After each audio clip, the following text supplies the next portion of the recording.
Welcome! In this series of short videos, we will look at topics for the PowerBasic Windows compiler. Today we will look at the creation of game utilities. In looking at game utilities, we're going to start by looking at game maps. I considered making this video into a project. However, as we're not going to create a fully operational game, we'll keep this as a snippet video. It will, however, give the advantage in showing how we can lay out and design a new application. What we have on screen here is a prototype for demonstration to a user.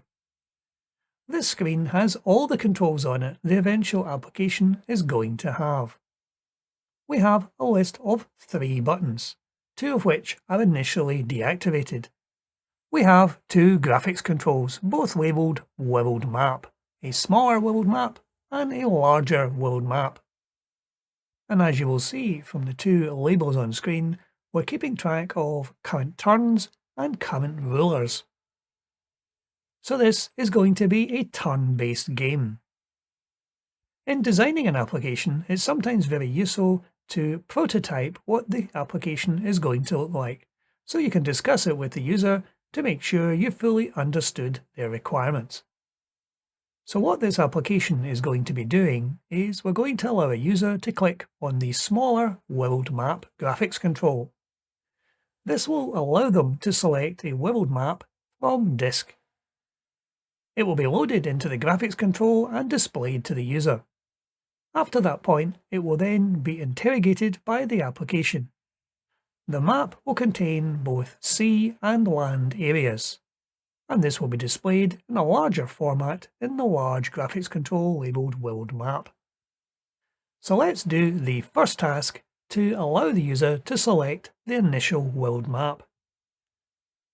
As you will see, I have designed 2 very simplistic world maps. These are set up as being 100 by 50 pixels. If we zoom in, we get a rough idea what this world map looks like. It's basically a large island, with one large body of water within the area of the island. Each pixel on this screen is going to become territory in the program itself. So let's have a look at the code. Our first task is to allow the user to click on the smaller world map screen and allow them to select either of these 2 world bitmaps. So we will have a look at the callback function, the event handler, for the main screen. And this is the game builder screen.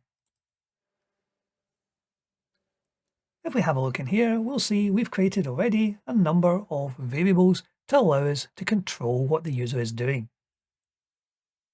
In the initialization section, we're setting up the build version number and the version number from constants held at the beginning of the program. These macros we covered in a previous video. We're also setting the total number of users from a constant. In this case, it's a value of 50. And there is the code where we disable 2 of the buttons, the Process Turns button and the Process Bulk Turns button. So let's look at clicking on the graphics control. Here we have the name of the small graphics map, and we're already set up to detect button clicks on that control. When designing the form, we set this graphics control up with the Notify option. This allows any event happening on the graphics control to be notified to this callback function. So in order to allow the user to actually select a file, we're going to use the Display Open File command. This prompts the user with a standard dialog to select a file, which we put a title on it saying Select Map File. And we are specifically looking for files with the extension BMP, bitmap files. We have the option of setting a flag. I'm going to set this flag to ensure that the file must exist, so the user can key in the name of a file by hand. The return from this function of Display Open File is the name and path to the file the user has selected. If the user does not select a file and clicks on the cancel, then the map file variable will be empty. So we test that to ensure that the user has indeed selected a file. Next we use the graphics attach command to instruct the application that all graphics commands are to be directed towards this specific graphics control. This is especially important as we have two graphics controls on the dialog. So we're using graphics attach followed by three parameters, the first being the handle of the dialog, the second being the handle of the graphics control, and the final command is the redraw command. This means we want any instruction going to the graphics control not to be made visible to the user until we use the redraw command. This radically speeds up the speed at which graphics can be generated. Next, we want to take the bitmap file and render it to the graphic. We do this by using the graphics render bitmap command, and it takes two parameters. The first being the path and name to the file, in this case map file, and the second being the size of the file in coordinates. Our dialog has been generated using the pixels option. It's much better to use the pixels option when you're doing specific graphics operations on the screen. So we can then use the graphics copy command to copy our bitmap. And then having done that, we can close off the area of memory which has been used to generate the bitmap by using the graphics bitmap end command. And then finally, the graphic redraw command to redraw the graphic onto the screen and allow the user to see what's been done. So let's try running that code now. If we click on the world map, we will get the select map file on screen. And if we select one of the bitmaps and hit the open button, the graphic has now been populated. So our first achievement is to get that on the screen to allow the user to see it. They can then, at any point later, pick a different graphic and allow it to be loaded. So the next task is to rebuild the larger graphics control. So back to the code. So we're going to call a new function here, whose task it is to rebuild the big map. We're passing it, naturally, a number of parameters, the first being the dialog handle, and the next two parameters are the graphics control handles, the graphics control of the smaller graphic and the one of the larger graphic which we wish to populate. If this returns true, then our rebuilding of the larger map has been successful. And we can then display this to the user by using the graphic redraw command. And then we're going to set a message on the status bar at the bottom of the screen just to let the user know that the map has been loaded. We will go into the rebuild map routine in a moment and create it. But there's a couple of other things we want to actually set up. As the user has just loaded a map, we want to set the turn number to be 0. This is the very first turn. So we're going to set a global variable called turn number, and we'll set that to 0. And we want to update the screen to update the current turn field. So we will create another function called setTurnNumber, whose task it will be to update that label control, as we will be calling this function at several points during the run of the application. So we now have two new functions to create, the rebuild map and the setTurnNumber. So let's do the setTurnNumber first. This function takes a single parameter, being the turn we want to actually update. So this is going to be a very short function with only 3 commands. The first is a control set text.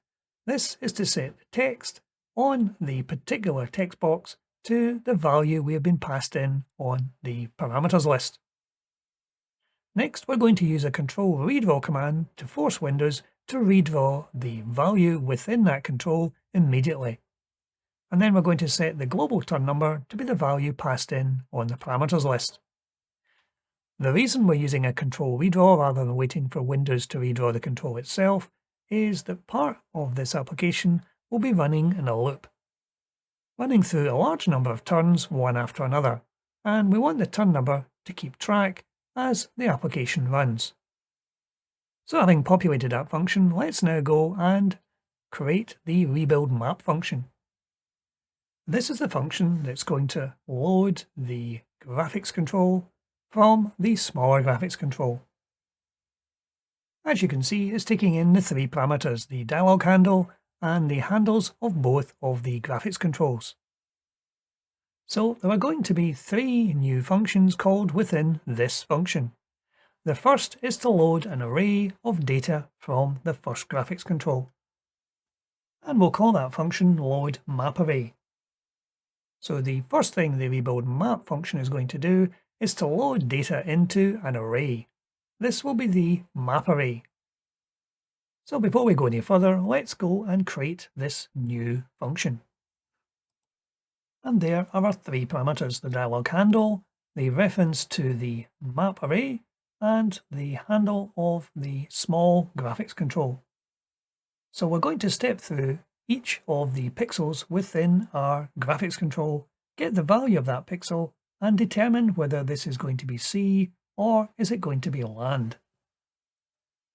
I've already worked out what the value of the blue and green pixels are going to be. So this way we know which are C and which are land. And I've set those into 2 constants, one called terrain C and one called terrain land. As we have 2 graphics controls, we're going to use a graphics attach command to instruct the application that all operations are going to be on this specific graphics control, the smaller map. Next, we're going to do a nested for next loop. The structure of our map array is going to be a one-dimensional array. It's going to have 50 rows. This is equivalent to the rows in the graphics control. And each row is going to have 100 character spaces, which are either going to be a 0 for C or a 1 for terrain. So this will be a nested for next loop. For each time we go to a new row, we will repopulate the data variable, putting into it 100 spaces. The space $$ command is very useful when you want to put a fixed number of spaces into a variable to initialize it. Next, we're going to use the graphics getPixel command to pull off the pixel at our coordinate position. This populates the pixel variable, and we can then test the value of it. And having tested the value, we can then determine whether we want to put a 0 or a 1 into our row. We're using the mid$ command, which is a powerful way of actually updating just a single character within that 100 character string. And then once we get to the end of the row, we can then populate the array by putting the entire data string into that value. And just to allow us to see what's gone into that array, we can dump the whole array out to a text file using one of the functions in our libraries, the array dump command. And we will return true to say that this function has been successful. Before we run our application, we'll need to ensure that our map array has been properly dimensioned at the beginning of the code. In the beginning of our PB main function, we're using the randomize timer command.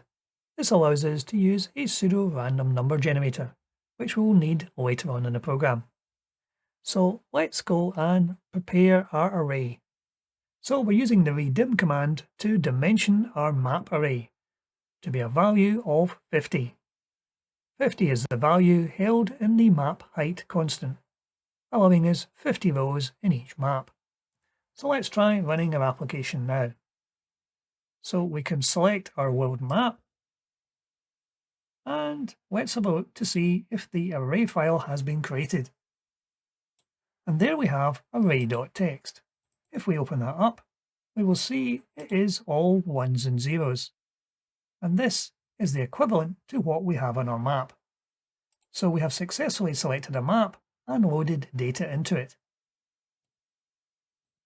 So now that our data is actually inside the application within an array, we now want to start drawing information to the big map.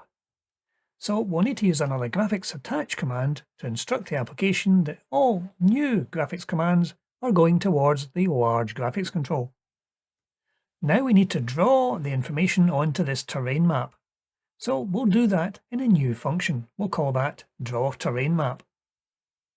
And we're passing 3 variables to this new function: the dialog handle, the handle of our large graphics control, and the data held within the map array. So let's go to that function and populate it. So we're going to be using another nested for next loop here. and we'll be looking at each value held within that array, the map array, and we'll be populating coloured squares on the screen to represent either sea or terrain. So we're going to need a number of local variables to allow us to keep track of all of this. So in order to make sure how big the large graphics map is, we're going to use a graphic getSize command to pull back the size in pixels, both width and height of our graphics control. Having determined that, we now have to work out how big our boxes are going to be, what our X and our Y sizes are. And we can do this by dividing both the width and the height by the map width and the map height. Our map width is 100 characters and our map height is 50 characters. As you will see, the division we're doing is an integer division. This means we're taking a whole number division. So there'll be no decimal places. So having worked out how large the boxes are going to be, we now have to go through our for next loop. With for next loops, I tend to always put the variable after the next command, although this is not actually necessary. While it's quite easy at the moment to see what variable the next command is actually operating on, either long R or long C, where the application has a large amount of code between the for and the next commands, it's not always obvious which is which. So for documentation purposes, I always put the variable after the next command to make it obvious which variable is about to be incremented. Next, we need to work out the coordinates on screen that we want to start at. Coordinates in graphics controls are always counted from the top left-hand corner of the graphics control, which is always 0, 0. So we're going to need two X coordinates and two Y coordinates. This will determine the top left-hand corner of the small graphics box we're going to draw and the bottom right-hand corner. This will allow us to use the graphics box command. So we're using a method by which we're taking long R, which is our height, minus 1 multiplied by the size plus 1. So for the very first iteration, this will have a value of 1, both for the X and the Y coordinate. And then the X2 and the Y2, the bottom right-hand corner of the box, are going to be the value of 1 plus the size. So this should allow us to actually place all the boxes on the big graphics control quite efficiently. Next, we need to determine what colour the box is going to be. So we're going to refer to the array using the $$ command to pull back the coordinates and give us one character. This will either be 0 or 1, and we can set the full colour either to light blue for sea or green for land. And all we need to do now is to generate the graphics box command using these populated variables, and finish off by marking the function as true. So our graphics box command specifies the top left-hand corner and the bottom right-hand corner, and we're designated the fill color for both the outline of the box and the color of the box. There are two extra variables which we've currently populated as 0. The one I have highlighted at the moment is the one that designates what the corners are like on the box. If you mark it as 0, it's got square corners. This is basically a rounding. If the value is 100, it means you're not drawing a graphics box, you're drawing a circle. Or more correctly, an ellipse. And the final value is the fill style. The default is 0, which is a solid fill. You can of course do horizontal lines, vertical lines, or diagonal lines. But for the purposes of what we're doing, a solid fill is ideal. So now that we've created the fun redraw terrain map, let's return true to the calling function and run the application once more. So we can select our world map, and we will find that our large graphics map is now populated. We have all the sea and all the terrain marked on the graphics control. So we have successfully taken a world map and pulled it in and displayed to the user. However, it's all one large graphics map. You cannot see the individual territories. So what we're going to do now is to impose a grid on top of this control. So after the draw terrain map, we're going to call a new function called drawGrid. And it's going to take two parameters, the dialog handle and the handle of the large graphics control. So let's go and create our drawGrid function. And as you can probably guess, there's going to be more for next loops here. So we'll create a number of local variables to allow us to step through this. And as we did before, we're going to work out the size of our graphics control using the graphic getSize command. So there are two sets of lines we need to draw here, the vertical and the horizontal. So we're going to do two separate for next loops. The first is going to be between 1 and 101. Now this is going to be one more than the map width. So I will replace those hard codings with our constants. This will allow us to change the size of our graphics map quite easily at any point in the future. So this works out the x and the y coordinates.